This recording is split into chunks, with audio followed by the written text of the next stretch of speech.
Let's talk about truth, belief, knowledge, and the flat earth theory.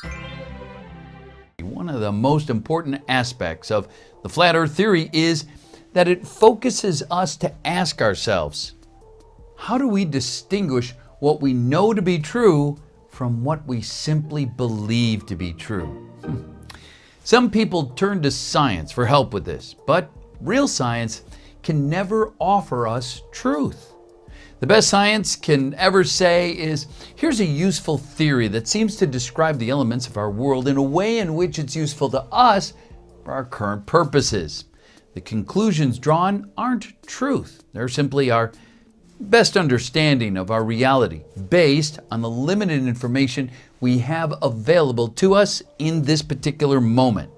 Science can look at swans and collect data about their color. The collected data can be analyzed, put through a statistical analysis software, interpreted through ideas about colors and feathers, and from this, we can draw the conclusion that all swans are white. We can replicate this study and come to the same conclusion again and again. And then some lunatic from the lunatic fringe might come along claiming to have seen a black swan, but he's crazy. Black swan conspiracy theorists. So science, as it's practiced today, will ignore him or simply mock him and ridicule him because we don't have the time for a meeting of the Black Swan Society. We don't have time for a meeting of the Flat Earth Society. We don't have the time for a meeting of the Black Swan Society. We don't have time for a meeting of the Flat Earth Society. Until someone with influence, prestige, power, and accreditation within the science community steps forward and says, most swans are white, but some are black. The flat earth theory is very much about insisting that science can be done by individual citizens, that our voices are legitimate. It's about the freedom of speech required at the individual level for you to be able to say, I know that some swans are black. I've seen a black swan. When scientism, as a religion of the state, is insisting that all swans are white and your neighbors are mocking you and ridiculing you for saying that some swans are black. We don't have time for a meeting of the Flat Earth Society. Some swans are black. We don't have time for a meeting of the Flat Earth Society. It's about freedom of thought, to establish for ourselves what we believe to be true, rather than having to accept what other rulers tell us is true, or what the high priests of scientism tells us is true when their proclamations are based on experiments that we can't verify, much less replicate. We can't build particle colliders in our basement and test for ourselves that the Higgs boson really does exist. It's about the power to dissent, to refuse to conform to groupthink, to refuse to pretend to believe in what the group and its leaders have decided we should believe, what we must believe in order to be respected as equals in our societies.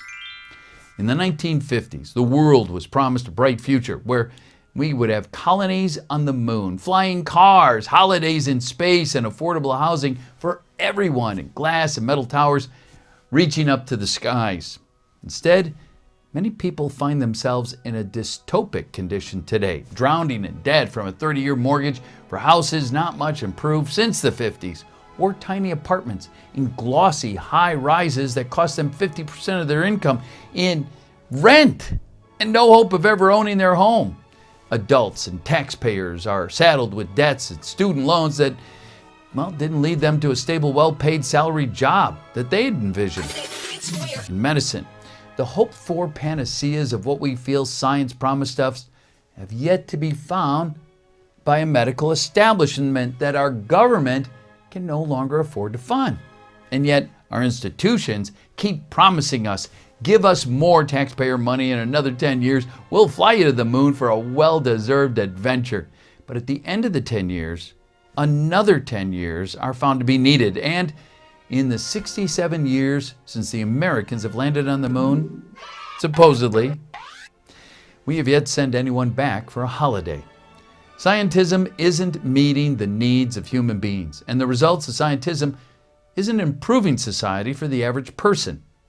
Real science can improve our lives by helping us to make a sense of our world and a place within it.